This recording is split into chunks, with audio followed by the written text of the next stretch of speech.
बांग्लादेश की सियासत में एक ऐसा जलजला आया है जिसकी धमक ढाका से लेकर दिल्ली और बीजिंग तक साफ महसूस की जा रही है। सालों तक निर्वासन और विवादों के साए में रहे तारिक रहमान अब बांग्लादेश के नए निजाम बनने जा रहे हैं। 17 फरवरी की शाम जब तारिक रहमान प्रधानमंत्री पद की शपथ लेंगे तो ये सिर्फ एक सत्ता परिवर्तन नहीं बल्कि दक्षिण एशिया के भू राजनीतिक समीकरणों को पूरी तरह बदलने वाला पल होगा। सबसे चौंकाने वाली बात यह है कि इस बार शपथ ग्रहण समारोह की परंपरा को बदलते हुए इसे राष्ट्रपति भवन यानी बंग भवन के बजाय जातीय संसद परिसर में आयोजित किया जा रहा है, जो दुनिया को ये संदेश देने की कोशिश है कि अब बांग्लादेश में लोकतंत्र का एक नया और भव्य अध्याय शुरू हो चुका है। इस समारोह को महज एक औपचारिक कार्यक्रम नहीं बल्कि एक बड़े कूटनीतिक शक्ति प्रदर्शन के तौर पर पेश किया जा रहा है। अंतरिम सरकार के मुख्य सलाहकार प्रोफेसर मोहम्मद यूनुस ने इस मौके पर भारत समेत दुनिया के 13 प्रमुख देशों के सरकार प्रमुखों को न्योता भेजकर सबको हैरान कर दिया है। निमंत्रण पाने वाले देशों की फहरिस्त में भारत के साथ साथ चीन, पाकिस्तान, सऊदी अरब, तुर्की, संयुक्त अरब अमीरात, Qatar, Malaysia, Brunei, Sri Lanka, Nepal, Maldives और भूटान शामिल हैं। इसमें भारत की मौजूदगी सबसे अहम है। भारत के लिए ये स्थिति बेहद संवेदनशील है क्योंकि तारिक रहमान की पार्टी बीएनपी का पिछला ट्रैक रिकॉर्ड भारत के प्रति बहुत नरम नहीं रहा है।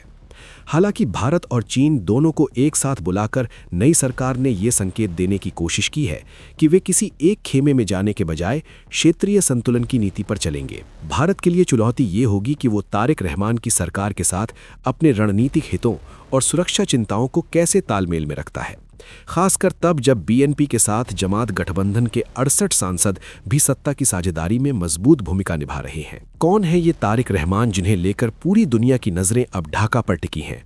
60 साल के तारिक रहमान बांग्लादेश के सबसे शक्तिशाली राजनीतिक घराने जिया परिवार के वारिस हैं।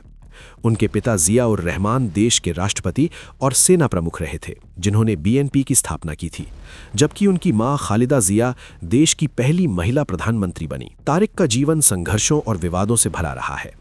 किशोरावस्था में पिता की हत्या, मां का जेल जाना और खुद पर लगे भ्रष्टाचार और भाई भतीजावाद के आरोपों के बीच उन्हें सालों तक लंदन में निर्वासन में रहना पड़ा। अपनी मां के निधन के कुछ ही हफ्तों बाद जब उन्होंने पार्टी की कमान संभाली तो किसी ने नहीं सोचा था कि वे इतनी जल्दी अपनी पार्टी को 209 सीटों के साथ प्रचंड बहुमत दिलाकर सत्ता के शिखर तक पहुंचा देंगे।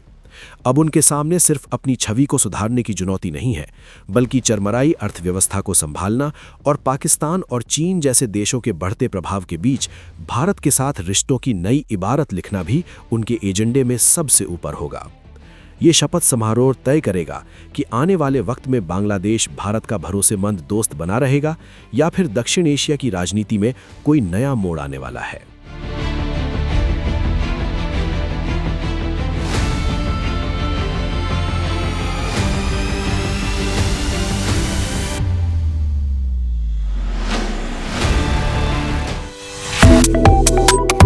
Subscribe to One India and never miss an update. Download the One India app now.